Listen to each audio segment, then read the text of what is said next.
Hello everyone, welcome to another exciting episode of Dayspring Discussions. I am your host, Sean McGahee, and this is the show we talk about movies, TV, sci-fi, fantasy, comic books. If you geek out about it, we're going to talk about it. I'm flying solo today. I could not find a co-host.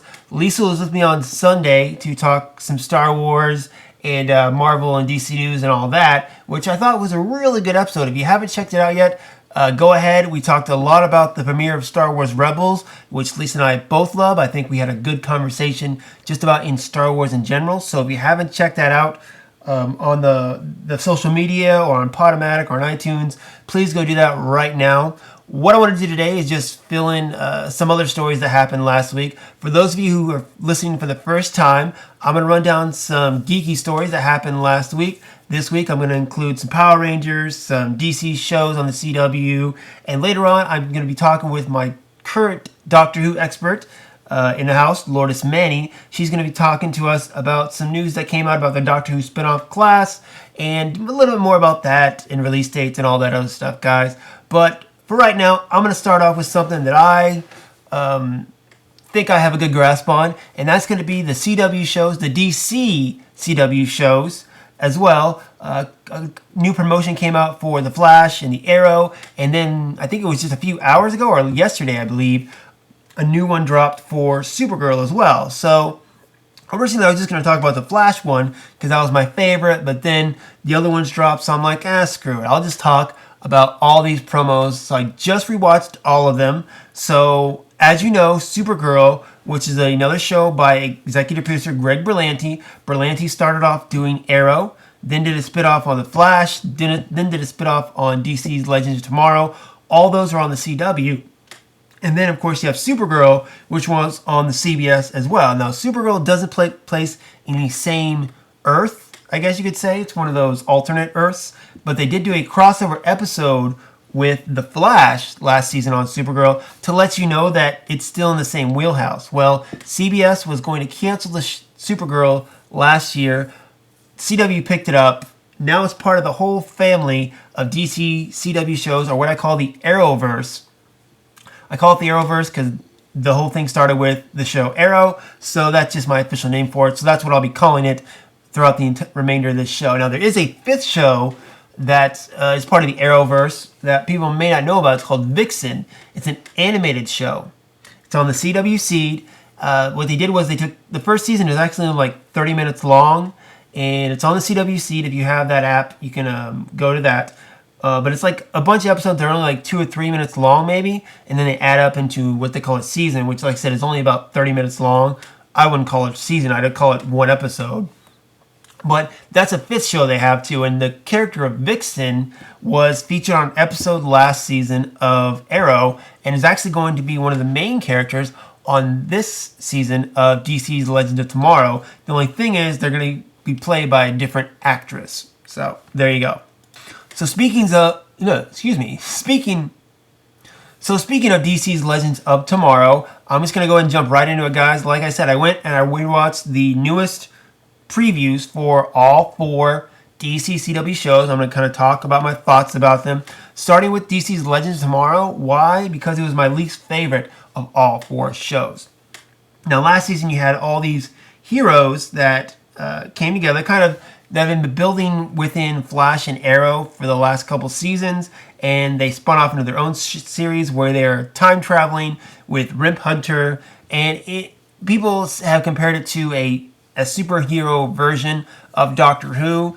Some people, it's not a very good spin-off version of Doctor Who, which is kind of what I say. It's also the show I would say I'm least knowledgeable about of the 4 shows, mainly because I didn't watch the entire season. I caught most of this first season, but not all of it. Why? Because I wasn't really interested in it. So I don't have, I would say, a perfect grasp on it, but I think I have a good grasp on it. So starting off, the season 2 trailer dropped, I believe it was the beginning of this month. And it's not bad. You know, the thing about it is the characters that I care most about this series, or I was most excited about in this series, are Sarah Lance, aka the White Canary, and Brandon Routh as the Atom.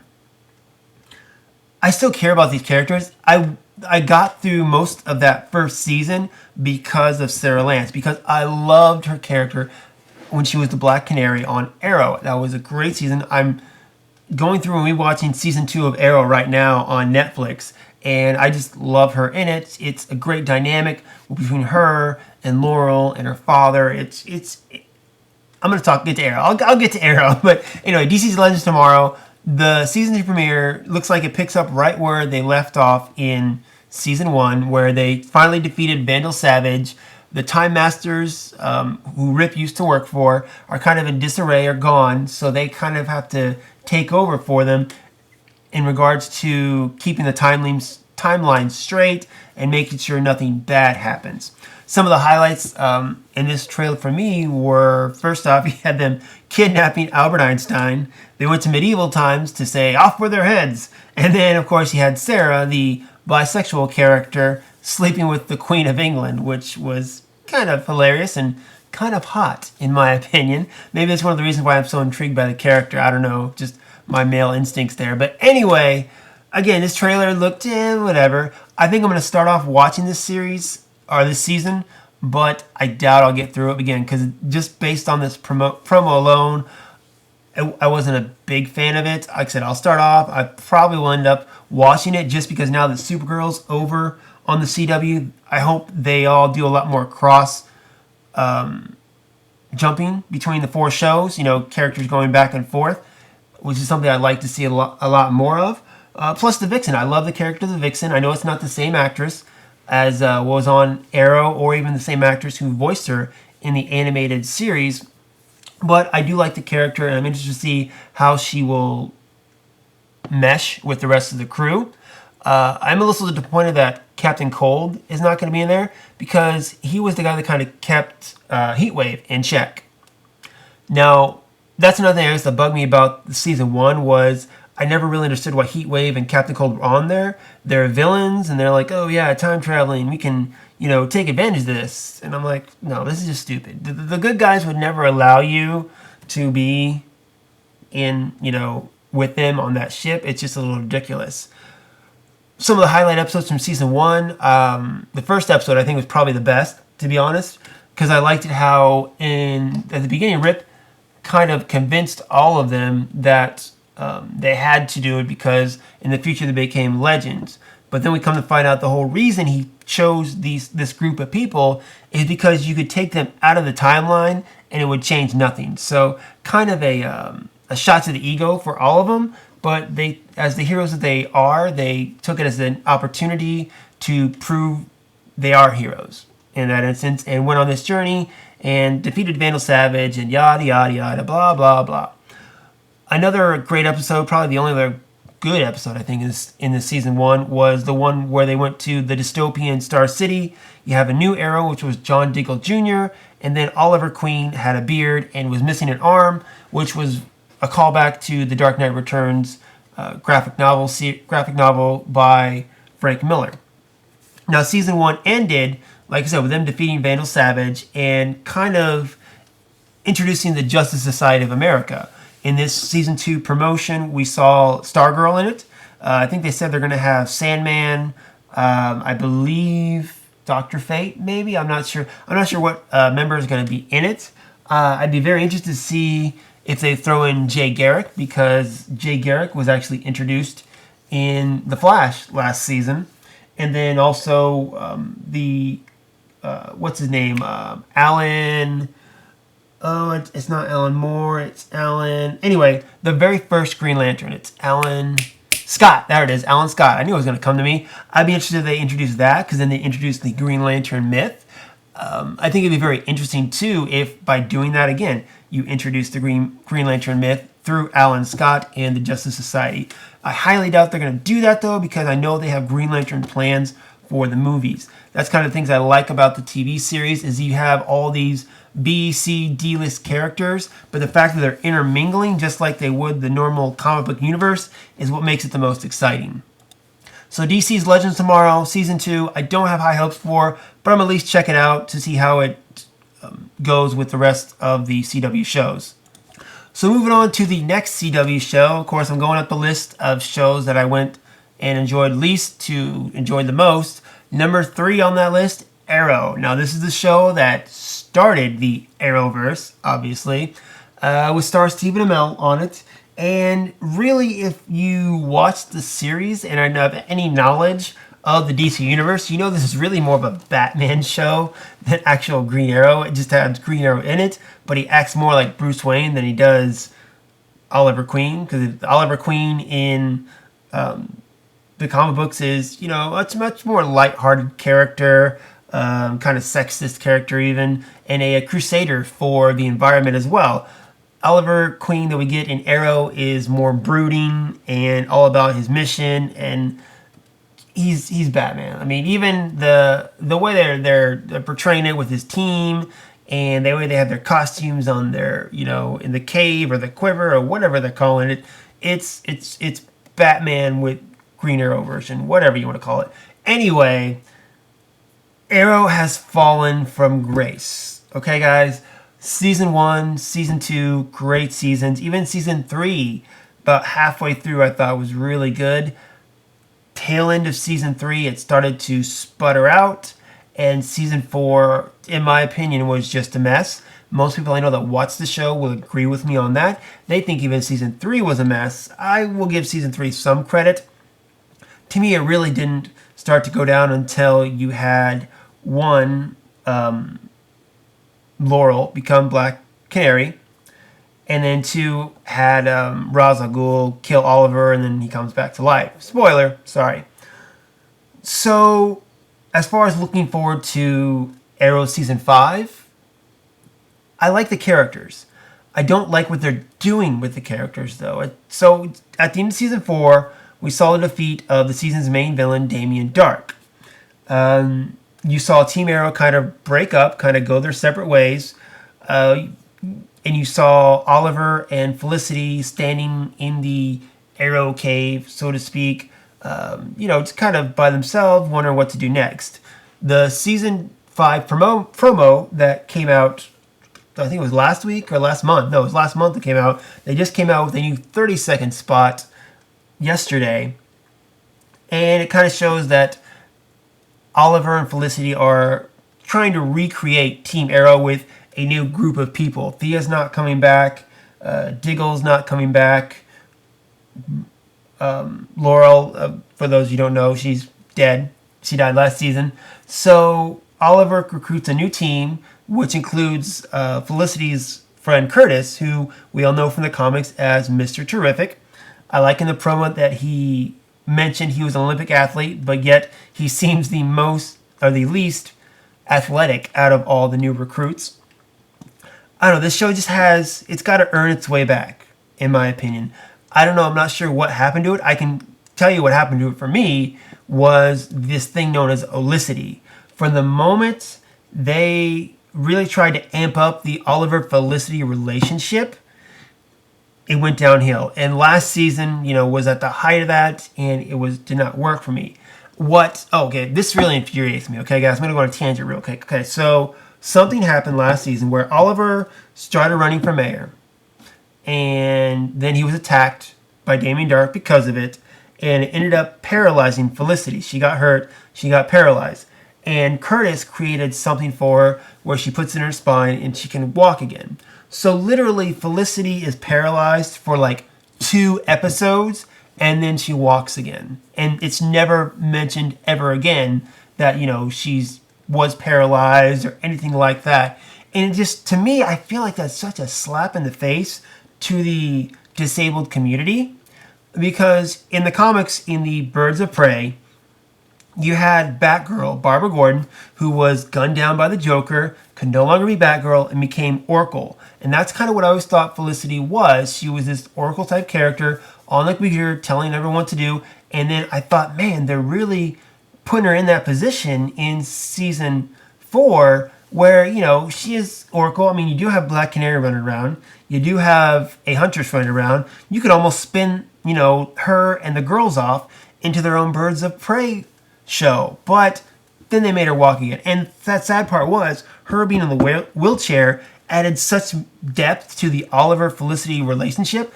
I actually enjoyed it for those couple of episodes before they completely ruined it. Now, they did redeem it, actually, in my opinion, by splitting them up. At the end of the second half of the season, they she found out Oliver lied to her about having a son, which I'll get to in a minute. And then, she broke up with him because of it.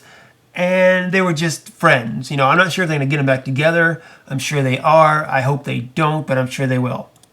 Now, in regards to Oliver's son, I just watched last night, actually, the episode where Moira Queen dies. And they're doing flashbacks of when Oliver was younger. He cheated on Laura with a woman who got pregnant.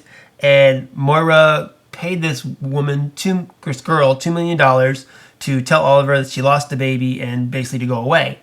And from that episode, that put an idea in my head, because in the comic books, Oliver has a son that he had many, many years ago. And when he was allegedly dead, his son found out about who his father was and took up the mantle of the Green Arrow. And I'm like, man, that's kind of neat. Maybe they're going with that storyline. And then I heard they were doing the flash forward episode in DC's Legends Tomorrow where they were going to have a new Arrow. And I'm like, man, could that be Oliver's son? They didn't play with that way at all. Their son in Arrow was Diggle's son, and they brought back Oliver's son in this season, which I thought was interesting and, again, added some more depth to it. But they only used it for like 2 episodes, and that was it. I do find it funny, though, that Oliver's son's favorite superhero is not the Green Arrow, it's the Flash. So there's that. But yeah, I thought that was interesting. I like that. That was the episode with Vixen in it, and that was good. The thing I didn't like, and just, crossing over with Flash a little bit, the setup episode for DC's Legends of Tomorrow with Hawkman and Hawkgirl, no thank you. I mean, that, like I said, in DC's Legends of Tomorrow, there are only like 2 or 3 characters I actually care about.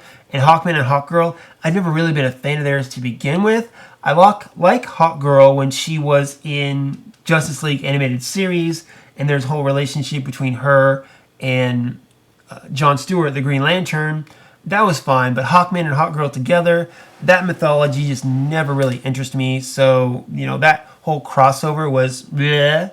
I hope the crossover episode, the 4-series crossover they're doing this season is better than what it was.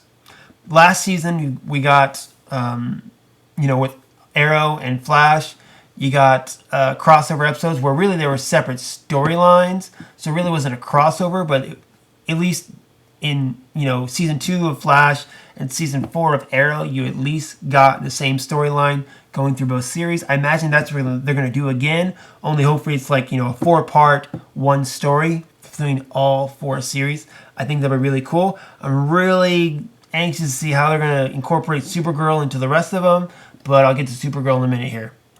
But Arrow does really need to redeem itself in my eyes, I think in a lot of people's eyes.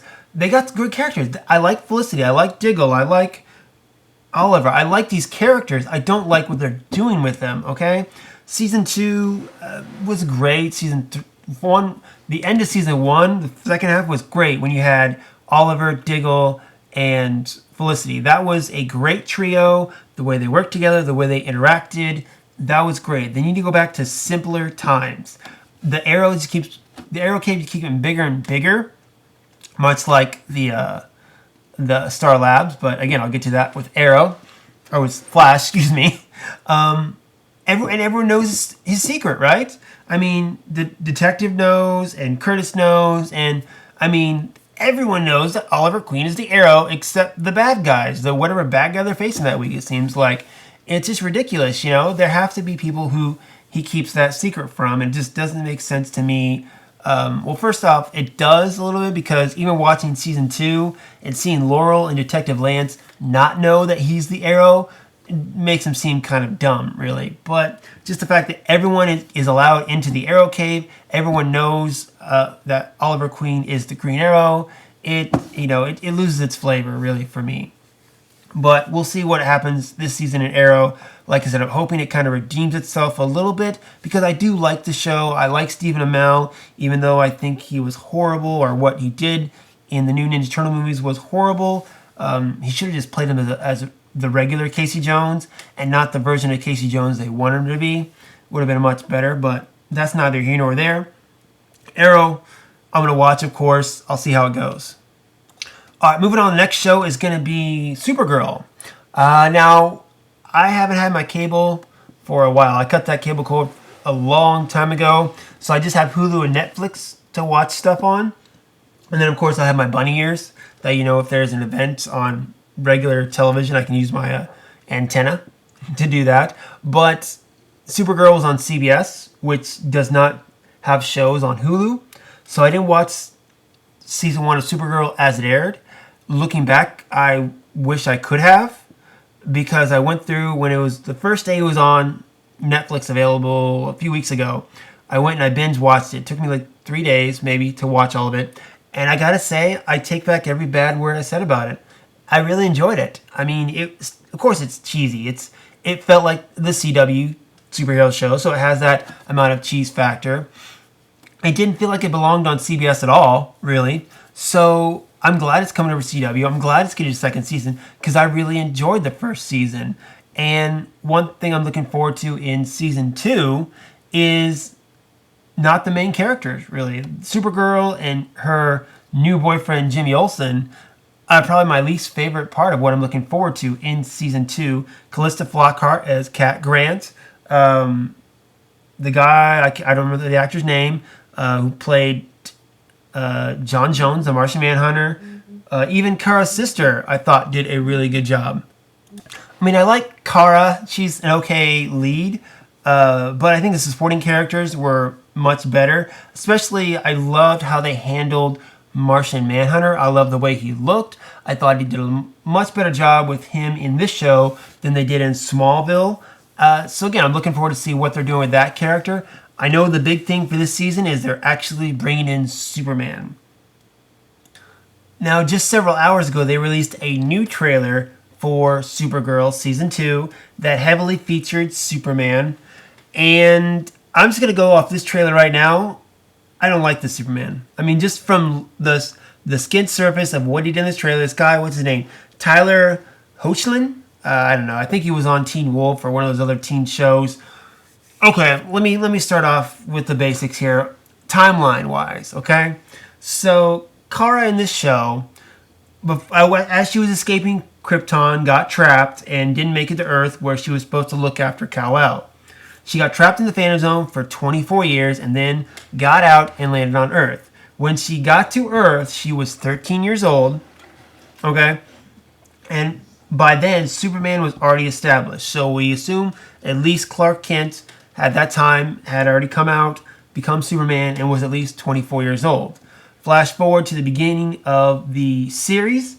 It was 12 years later, so we assume that Kara is 25, right? 25, 26. And then we assume that Superman has got to be at least 36, 37, somewhere around that, okay? This guy here, Tyler, I'm going to look up how old this guy is actually. Let's see here. He was born in 1987. That's younger than I am, okay? So he's 4 years behind me, which means this guy is 29. His birthday's September 11th, go figure. But this guy's not even into his 30s yet, and he's supposed to play someone that's 30-something at least. No wonder I have a problem with this, okay? Secondly, if you look at the promos, he's barely above Supergirl in height and physique, okay? Henry Cavill, Brandon Routh, Christopher Reeves, even Dean Cain. These were big, muscular guys, okay? Which gave that Superman presence. This guy, no Superman presence at all. This entire trailer, he had like the smirk and looking back and smiling like, no, this is not Superman. I'm sorry. This is not Superman. Okay, I need a minute. Okay, I'm breathe, I'm calm. All right, let me take this a different way. This guy does not look like he is Superman material. However, I'm going to give him a chance. I'm not one of those guys that, says, oh, this guy sucks, he's horrible, let's just boycott him. No. I may not like what I'm seeing right now, but I'll give him a chance. Then, afterwards, I'll judge him. All right? That's how we should do it, right? Don't judge a book by its cover, all those other cliches, all right? But just based off this trailer, I'm not digging what I'm seeing, honestly. I do like the way everyone else is reacting to him. I like the way that Kara's friend Win is like, "How do you shave?" And then her sister's like, "He smells great." And those are just funny moments because they all look up to Superman, and that's great. I love that part of it. I don't like the Clark Kent aspect of where what's her name, Calista Flockhart's character Cat Grant is like, "You didn't tell me, Clark Kent. Is my teeth okay?" Like, he's a dreamboat. No, Clark Kent is not supposed to be a dreamboat. All right. I mean, granted, this is, a decade or so after Superman has come out. Hopefully, by this time, he's told Lois Lane his secret, is with Lois Lane, something along that nature. Why Cat Grant think Clark Kent is his dreamboat? I don't know. I mean, there was that little flirtation she had with Clark in the comics and in the Lois and Clark, The New Adventures of Superman. But really, Clark's supposed to be a bumbling nerd because that way he doesn't draw much attention to himself. The angle they're going with now, again, I'm going to try to take a step back, wait to actually see the show, and see how they use him before I really judge it too much. But I can say that I'm not liking what I'm seeing right now. I'm just not, and I really hope they stay on target to have a good show, because out of the Arrowverse shows, this is my second favorite. It came up really quick because I binge watched it that whole weekend, and it's my second favorite Arrowverse show behind Flash. I just hope it stays that way. But we'll have to wait and see. A couple of their characters they're bringing in this season. I know they're bringing in Lana Luthor, who is Lex's sister. Now, in the comics, or used to be in the comics, she was sick and dying, and Lex just didn't really care about her at all, from what I understand. You got Mon-El, who is somewhat related to Superman in that he comes from a planet close to Krypton. He's got similar abilities. He was trapped in the Phantom Zone. I bet they'll probably play that Phantom Zone angle too, so that'll be interesting. I know he kind of, if I remember correctly, had a little flirtation with Supergirl. I have to go back and read the new Krypton storyline as well, but that'll be interesting to see if they add him to a love triangle between Kara and Jimmy, perhaps. And then, of course, they're bringing in Ms. Martian, which I'm excited about because I'm a fan of the Young Justice animated series, which was canceled way before it should have been. And she was a great character in that. I hope they play her a lot like that. Plus, this gives Martian Manhunter, played by David Harewood. Yes, I got it right in front of me. I finally brought it up. It's going to give him more to do as well as a character. And he was one of my favorite parts of this first season of Supergirl. And one thing I'm excited about too is to see who they're going to have to guest star. Now, one of the things I've enjoyed about Superman shows is the alumni coming back. In Smallville, you had Christopher Reeves guest star, you had Margot Kidder guest star, you had Dean Cain, Helen Slater, people who have been in the Superman movies or TV before came back and did guest stars, and that was a nice nod. Same thing in Supergirl. You had Dean Cain and Helen Slater playing Kara's adopted parents as well. You had, oh gosh, what's her name? Played Supergirl in Smallville. Laura Vanderboot. That's what it is. I didn't have to look that up. Laura Vanderboot came in and played Indigo this last season. I think she's still going to be a continuing character in this one as well. And you just have, like I said, alumni come in and guest star. I think this season they said they're going to have Linda Carter, who, for those of you who don't know, was the 1977 Wonder Woman, which, another great guest star. And that's awesome. I love how Superman shows are, related to Superman do that, and it's going to be great. I'm excited for the season, but this trailer doesn't leave me a lot to be hopeful for. So hopefully it gets better. All right, so moving on to the actual promo that got me started thinking about doing this little segment is The Flash. They came out with a new promo for The Flash. It was a couple days ago or last week, I believe. And it shows Barry Allen kind of reaping the, benefits, rewards, what's the word I'm looking for? Reaping what he sowed, I guess you could say, at the end of season 2. So, spoiler alert, at the end of season 2, Zoom killed Barry's dad. And after he defeated Zoom, Barry was kind of distraught by that. So he went back in time and did the exact opposite he did at the end of season 1. At the end of season 1, he goes back in time because he wanted to save his mother, and he ended up not doing that because he knows it would change the timeline and change the people in his life. Responsible, give him that. But then he goes back, as grieved as he is over the loss of his father. I can see why he would want to go back and save one of his parents. Why he couldn't go back just a couple days and save his father instead of going back many, many years to save his mother and then messing with the entire timeline. I don't know. That's ridiculous. It'd been much easier and less affected on the timeline if he went back just a few days to save his father. But that's a big grievance I know a lot of people have with it. But anyway, the good thing is, because of this, we're going to have alternate realities, or what people call Flashpoint. So for those of you who don't know the Flashpoint storyline, it's a great comic storyline in the DC universe where Barry goes back in time, again, to save his mother. And in doing so, he creates a ripple effect that affects the entire DC universe and makes it worse. Superman did not land in a farm in Kansas. He landed in the middle of Metropolis, killed a bunch of people when he landed, and has been a government experiment ever since. Batman, Bruce Wayne, died in that alley with when the mugger was going to kill his parents, and his dad ended up taking on the mantle of Batman. His mom went crazy because of the loss of his son and became the Joker. Aquaman and Wonder Woman got married, got into a heated war, and the Atlanteans and the Amazons are destroying the Earth. It's just a whole bunch of bad things happened simply because Barry saved his mother. There's a DC animated movie about this as well, which is pretty good. If you don't want to read the comic, go check out that as well. I believe it's on Netflix.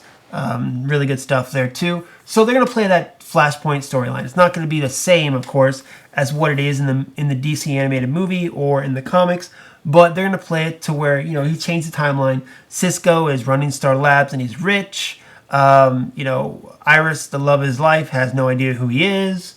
It's one of those things too, but the thing that I really wanted to talk about in this promo is Wally West. Now, for those of you who know, at the end of season 2, we saw Wally and Jesse get hit by the particle accelerator, thinking, of course, that was going to be the beginning of them becoming speedsters like they are in the comic books. But we never really saw that manifest. But we knew we got promotion pictures of Wally West in the Kid Flash outfit. And we thought he was going to be in the regular timeline. Well, come to find out, he's not. He's the Flash of this Flashpoint timeline. And Barry calls him Kid Flash, which is, of course, hilarious because he's like, no, I'm just the Flash. It's funny. So Barry has to gather his old team together in order to change reality back. But just like in the comics, he is slowly forgetting the reality he came from. His memory or his brain is adjusting to the current timeline. If he doesn't act fast, then he's going to forget his old timeline at all. Honestly, it's different for this because from what I saw in just this promotion or promotions for the new season of Flash, I get in the comic book why he wants to change reality back, okay? I mean, the world's about ready to be destroyed by the Atlanteans and the Amazon. Clark is a science experiment. Bruce is dead. The world has just gone to hell. In this one, it doesn't seem that bad, really, right? I mean, yeah, he doesn't have his friends, but the world looks like it's intact. Now, of course, I'm sure there's going to be something in the world that we find out where he has to go back and change it. But just for the promotion, I don't see why Barry has to go back. I mean, he has both his parents, okay? Sure, Iris and Cisco and Caitlin have no idea who he is, but he could start fresh. I don't get why he wants to change it back, really. I know it's the world he comes from and he wants it back, but guess what, Barry? You should have thought of that before you went back and saved your mother. You should have. But in any event, Grant Gustin does a great job playing the Flash. I really like the cast. Everyone does a really good job. I'm really looking forward to season 3 because I think season 2 was even better than season 1. I'm really anxious again to see what they do with the Jay Garrick character, otherwise known as the Flash from Earth 3. We all know that, what's the guy? Harrison Wells from Earth 2, he's got to be coming back. because the Harrison Wells of Earth 1 is dead, as of we know. Of course, Barry going back in time, saving his mother. I'm sure Harrison Wells of Earth 1 is still alive. That's maybe the Harrison Wells they're going to stick with. I don't know. I don't know how it's going to go, guys, but from the promotions, I'm excited.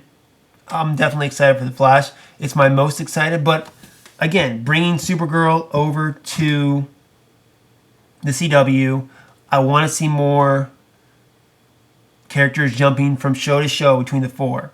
I think that'd be really interesting because that's what a comic book is. That's what I love about the Marvel Cinematic Universe, the DC Cinematic Universe, and what they're doing, what DC is doing with these shows here, is that if you read a Batman comic book, you can see Superman pop up, okay? If you read a Green Arrow comic book, you can see Green Lantern pop up. If you read, any Justice League, you could see anybody pop up, and that's what I like. That's kind of the fun things about reading comic book. It's all a shared universe, and people can go in and out. They already said the guy who plays Captain Cold, what's her name, Katie Cassidy, who played Laurel Lance, they're all going to be, they're set in for deals to be guest starring at least in all 4 series. So it does make me think they are going to do a lot more show jumping between the characters, and I think that's very interesting, something I'm very excited about as a lifetime comic reader. But there you have it, guys. That is the CW shows and kind of the promotions. If you haven't gone online, you can go on YouTube and check out the promos for all the shows that are starting next week. I believe Flash starts on Tuesday, followed by Arrow, and then I want to say DC Legends tomorrow. Tomorrow starts next week, but I think it's the following week is when that and Supergirl picks up as well. But basically, on the CW, you're going to have Monday night Supergirl, Tuesday night Flash, Wednesday night Arrow, Thursday night DC's Legend tomorrow. It's going to be a busy week for comic book fans, I'll tell you that. I might do a short little review the week afterwards about all of them, just the first episode, see how the season premieres are going, and my predictions for the season so far. We'll wait and see. I don't know. I got to jump off of this, guys, because I've been rambling on about this for way too long, and I still have at least one more piece of news that I want to get to. I'm going to go ahead and skip my Robin Hood story. Basically, what it is the guy who plays Dorian Gray in 50 Shades of Grey, he's been cast as Will Scarlet in the new Robin Hood movie starring Taron Egerton and Jamie Foxx. Okay, fine. Before he was on 50 Shades of Grey, he was on Once Upon a Time as the Huntsman. That's really where I know him from. And he did okay. So him being cast as Will Scarlet, wait and see how the movie shapes up, and we'll go from there.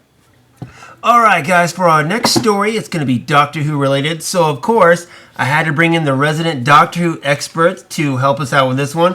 Everyone, welcome back Lourdes Manning. Lourdes, thanks for coming back on the show. Hey, no problem. Alright guys, so last week some Doctor Who news came out in regards to the spin-off show Class. Now we got an announcement for the release date in the UK, Saturday, October 22nd, and we also learned that the Doctor himself, Peter Capaldi, is going to be on the series opener. Now, this series is a spin-off from Doctor Who, and it's going to be set at Coal Hill Academy, which is formerly known as Coal Hill High School. It's going to be more youth-oriented. It's going to premiere on the BBC Three, which is the BBC kind of youth channel, so to speak. But it's going to be a spin-off taking place at Coal Hill Academy. What else do we know about this, Lourdes? Well, we know that it's an idea that, Doctor Who likes to do offshoots. They had a very successful Sarah Jane Adventures. The Torchwood, right? Oh, yeah. Spin-off, right? Torchwood was a spin-off that was more risque. Mm-hmm. And then the Sarah Jane Adventures was a spin-off for kids, young kids. So was that going on? How long did that last? Oh, that lasted several seasons. Okay, I never heard of it. Yeah. And, for example...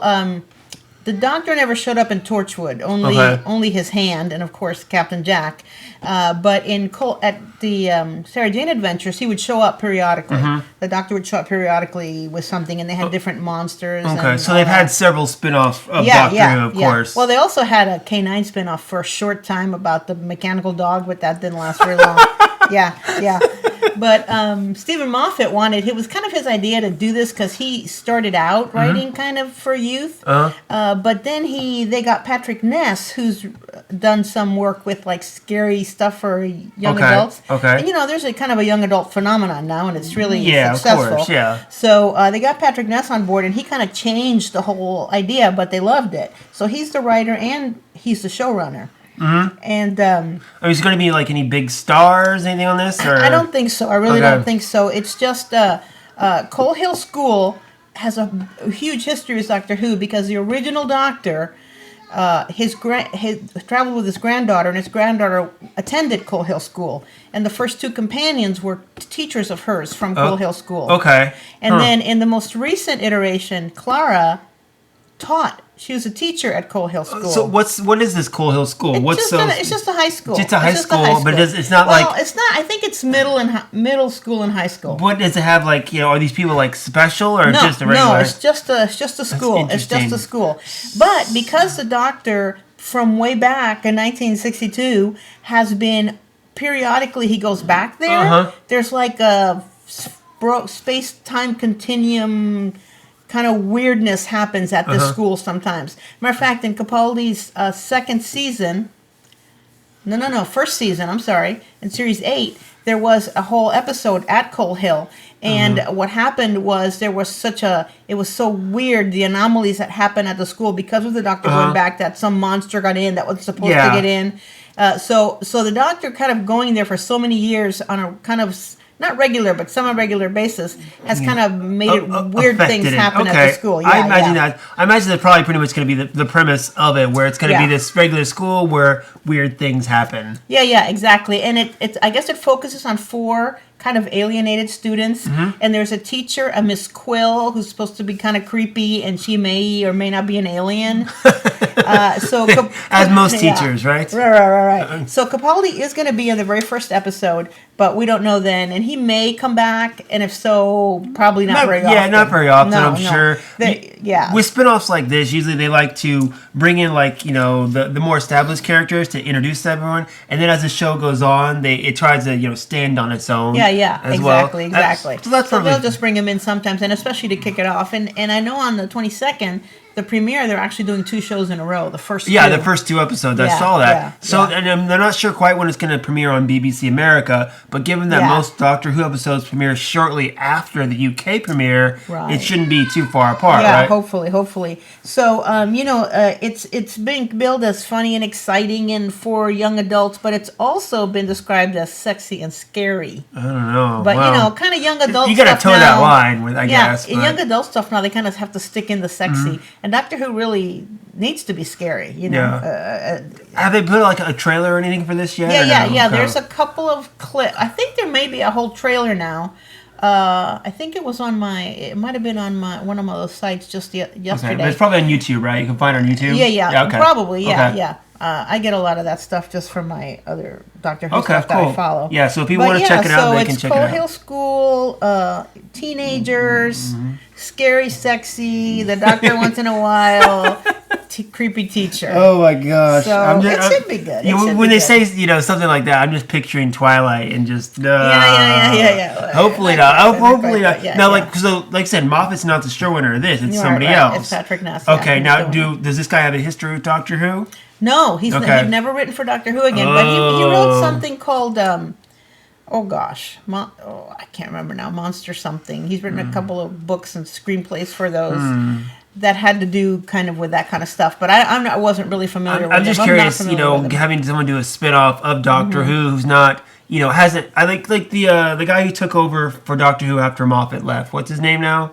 Who's this, like the show? Chris Chibnall. Okay, he's been with Doctor Who for a while now. He's so for this something that's still in the Doctor Who universe, but then someone who's running it who's not been in the Doctor Who universe, kind of I don't know, gets me a little edgy. Moffat already had a history with Doctor Who before he took over. Yeah, exactly. This guy who's running this show doesn't really have a history with the Doctor Who universe, so I'm curious how well of a grasp he's going to have. But he's the showrunner, but Moffat's going to be involved. I'm sure he'll be like executive producer and stuff like that. Could be. He'll be involved. Even like when they get people to write episodes for the show, for Doctor Who show, for the actual seasons. A lot of times Moffat has a co-writing credit, and he has to approve everything.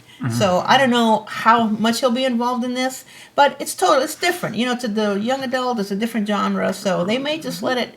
And Sarah Jane was very successful, and he had his hand in it, but he didn't run it either. So, well, we'll just have to wait and see, I guess. Yeah, okay. yeah. But I think I'll watch it. Yeah, watch it just to check it out. Well, especially since this is October and we don't have any Doctor Who till the middle of next year. I'll absolutely watch it. All right, Lourdes. Well, thanks for coming on. All right. Sure. Yeah. The last thing I want to talk about, guys, is going to be the Mighty Morphin Power Rangers movie. That's right. Got a couple pieces of news that came out last week in regards to the film adaptation or remake that's coming out in March. When's it come out again? It comes out March 2020. Yeah, tongue tied there. March 24th, 2017 is when the Power Rangers movie come out. It's just titled Power Rangers, not Mighty Morphin Power Rangers, although it is based off the Mighty Morphin Power Rangers TV series.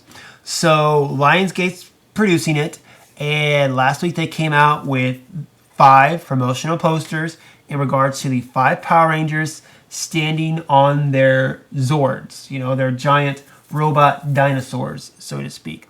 Now, this film also, the main stars in it, really, you're going to have Elizabeth Banks as the villain Rita Repulsa.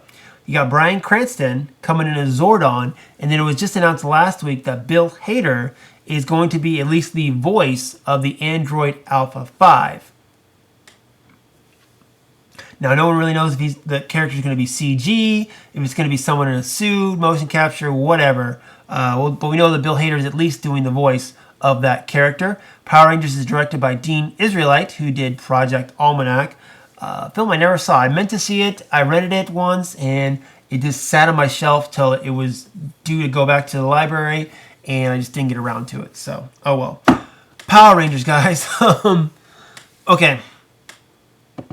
I was a fan of Power Rangers as a kid. The Mighty Morphin Power Rangers. I never got out of the Mighty Morphin Power Rangers. Because by the time they switched it up, I was too old to get into them. Basically, from my experience with Power Rangers is the beginning of the series to when Tommy became the White Ranger. That's pretty much when I stopped watching Power Rangers, was when they had the White Ranger come on. I watched the movie when that came out, the first movie, and I thought it was pretty decent considering it was based off the silly show. It was actually pretty decent. I enjoyed it. The soundtrack is awesome. I'll give the soundtrack major props for that first movie. The Turbo Power Rangers movie, the second Power Rangers movie, I never saw all of. I've seen pieces of, and I think it sucks. Even without seeing it, I know it sucks. It did poorly at the box office, so there you go. So, I guess you could say I'm a fan of Power Rangers, but here's what it comes down to. Power Rangers came along, and it was a mixture of Voltron and Ninja Turtles, okay? It's like they took Voltron, about these 5 people who powered these giant robots, and they came together to form one big robot, and they fought monsters, okay? And that's, very similar to Power Rangers, except for they threw in the angle of, well, hey, what if they could, fight, and what if they were teenagers? So that's why I say it's a mixture of Voltron and Teenage Mutant Ninja Turtles, I guess, because of the fighting and how young they are even. So I love Mighty Morphin Power Rangers. It was so much fun. I've gone back now and tried to watch it on Netflix, and it's so ridiculous. I mean, if I'm inebriated, I could probably get into it, but just watching it straight, I really can't get too much into it. The current comic series, though, they're doing a comic series right now. It's actually decent. It's not great, but it's decent. Better than some of the other comics they've done where it's been really cheesy. This one at least tries to take the source material pretty serious. In the current storyline, it's right after Tommy becomes the Green Ranger, and Rita has found a way to take away the other Power Rangers' powers. But since Tommy's power coin comes from a different power source, he still has his powers, so it's up to him to get the Power Rangers their powers back, and then stop Rita, of course. So it's pretty interesting. If you're a big fan of Power Rangers, I recommend going and checking it out. For the very least, like I said, it's better than some of the other Power Ranger comic book interpretations that I've tried to read throughout the years. But as far as the main news in regards to the Power Rangers are going to be those promotional pictures. I posted them on the Facebook group. I'm not sure if I posted them on the Twitter site, but I know I posted them on the Facebook group. And honestly, when I saw them, I thought of Voltron. If you have watched the Voltron original series, the Lion series, not the Car series. The Car series sucks. It's all about the Lion series. At the end credits, you had the 5 members of the Voltron Force all standing or sitting or posing on top of their robot lions.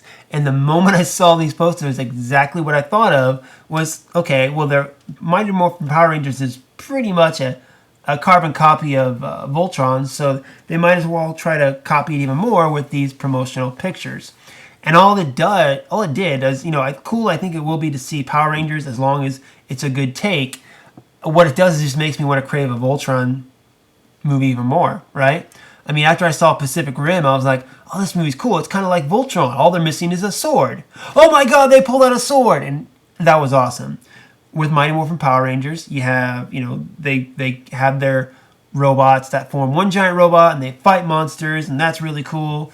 And then you had the Voltron series on Netflix, which, if you haven't checked out the new Voltron series on Netflix, it's great. It's really great, really good storytelling. I highly recommend checking it out. But like I said, Mighty Morphin Power Rangers, all it does is stem from my love of Voltron. Voltron, one of my top 5 cartoons growing up. I grew up, I was born in 1983. So my animated shows that I really dig go from about 1985 to 1995. And that's why Power Rangers was early 90s. So that's why I caught the beginning of it and then trailed off as the 90s continued. But again, I still have a love for it because it is something from my childhood. I remember me and my brother, we used to have the Power Rangers toys where their heads flipped, right? They were in the Power Ranger suit, and you flipped their head to go between their helmet on and their helmet off. And of course, we all fought over the Green Ranger because he's the coolest. The actor who plays the Green Ranger / the White Ranger / the greatest Power Ranger ever, what's his name? Jason, I want to say David Frank is what it is. I saw him at Austin Comic-Con a few years ago. And the coolest part wasn't the fact that he was there. The coolest part was that at his booth where he was signing autographs, he had the Green Ranger helmet and the White Ranger helmet. And I'm like, oh my god. I don't even care about talking to him or getting an autograph. I just want to wear the helmet and get a picture taken just for a minute because that'd be so cool. So with this movie, I can't judge it too much because first off, I didn't see Mr. Israelite's first film, Project Almanac, so I really can't judge how he is as a filmmaker and what he might do with the Power Rangers. Also, I've seen a few set pictures. Some have been good, some not so good. But I can give you the positives, what I think this film has going for it. First off, obviously, is a loyal fan base. I mean, there are Power Ranger, crazed fans out there. I go back as call myself maybe a fan, not a big fan, but a fan. I'm definitely anticipating this film just because, like I said, I was a fan of the first couple seasons as a child, so I'm anxious to see what they do with this. Secondly, they've got some good talent. Elizabeth Banks, Bryan Cranston, Bill Hader. That's some good talent in there, and if they're taking a very good, serious, and methodical approach to the source material, I can see it turning out very well. Again, I'm going to go back to Voltron. If they treated the material more serious, like they do Voltron kind of tone, I think it's going to succeed. If they give it a Voltron, a Pacific Rim, serious tone, giant robots fighting giant monsters, teenagers who are still trying to figure themselves out, I think it could be really good. But they got to play it right. All 5 of the actors they got to be the actual Power Rangers, I don't know any of them, really. I haven't seen any of them in anything. They're relative unknowns, which can be a good thing or it can be a bad thing. But, like I said, they do have a good supporting cast with Banks and Cranston and Hader. So, it's a good sign, I think, that they got this talent to come aboard, especially Bryan Cranston, because he doesn't do crap. Most of the stuff he does, like Breaking Bad and other things, turn out to be pretty good because he believes in the project. Maybe this could be just a paycheck for him, but really, I don't think he's the kind of guy that really needs paycheck projects. We'll just have to wait and see. In any event, those posters look really cool. I really want to see a trailer. Well, I know we're at least going to get one by Christmas. I'd say maybe in Thanksgiving. Actually, the best thing would be Halloween. Halloween, if you get a trailer for this, first trailer for this, around Halloween, I think it'd be really, really cool. So we'll just have to wait and see how it all goes. Like I said, I'm anticipating it, so we'll just see. Okay. Before I end here, guys, I just want to go over. Last week, I talked about my geekies, right? Where I kind of made up my own awards show that I felt like some shows the Emmys missed out on. And they're all comic book shows because I didn't want to open up to all sci-fi and fantasy shows because that's just too many. So I stuck with categories and shows that were based on comic books. I got some good debates going on some of the categories. Today I actually posted the last category. It was actually right before the show. I posted it up. And I'm just going to run through kind of how it's going so far. Okay, so I'll start at the top. Best live action show is what I posted just a little while ago. I've got, a dozen votes on it right now. And it looks like it's a tight race between The Walking Dead and Daredevil. I haven't thrown my 2 cents in on that as well. But we'll just have to wait and see how that one goes. Let's see here. Scrolling down here, I have Best Male Lead. Looks like Charlie Cox for Daredevil is in the lead right now. Though Andrew Lincoln from The Walking Dead is not far behind him. And then Stephen Amell for Arrow and Benjamin McKenzie for Gotham does have a few votes too. Let's keep scrolling down, see what else we got. I did have, where's it at? Worst live action series. Looks like Fear the Walking Dead is having a commanding lead. The next up would be iZombie as well. But that's pretty much kicking some butt there. Best female lead, Kristen Ritter for Jessica Jones is dominating that category. Ruth Negga for Preacher has a couple votes, but not a lot. Keep scrolling down here. Let's see. What else we got? Here we go. Best supporting male. John Berthal, who played Punisher in Daredevil, is crushing that one. A couple votes for David Tennant and Jessica Jones and Norma Reedus for The Walking Dead, but I think John Berthal is pretty much the winner on that category. And there should be a couple more here. Here we go. Best supporting female. We have a tie. Both for the show Daredevil. Yolandi Young, who plays Elektra on Daredevil, and Rosario Dawson, who plays Claire on Daredevil, they are tied for Best Supporting Female. So that's interesting as on that aspect. And then I did have one more. Where we go? Best Animated Show. Okay. It's not probably the least amount of votes, looks like, on this one. Looks like we got Teen Titans Go and Guardians of the Galaxy are in a tie for that one. That's got the least amount of votes out of all the categories. And then the last one here, I had Best Season Cliffhanger. Marvel's Daredevil kicking butt there with The Walking Dead. A couple votes behind. So there's that. Overall, looks like everyone enjoyed Daredevil quite a bit because it's got the most votes overall in each category, with probably The Walking Dead coming in second. But hey, head online to the Facebook group. There's still time to vote on all of these. You just got to scroll down a little bit. At the top, you'll see Best Live Action Show. So you can still get your votes in for that one as well. And that's it, guys. That's all I got for today. Thanks for sticking with me on this. Of course, I always appreciate if you go online to Podomatic or iTunes and rate me, or even go online on YouTube and let me know how I'm doing as well. Next week, I'm going to try to plan something special. It is going to be the official 1-year anniversary since I started doing this podcast. 1 year of Dayspring discussions. I want to do something special. I haven't really decided what it is yet, but I'll try to think of something, okay?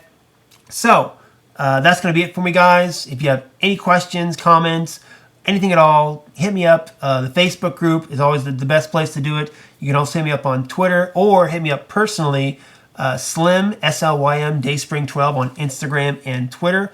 And that's going to be it for me, guys. So until next time, live long and prosper.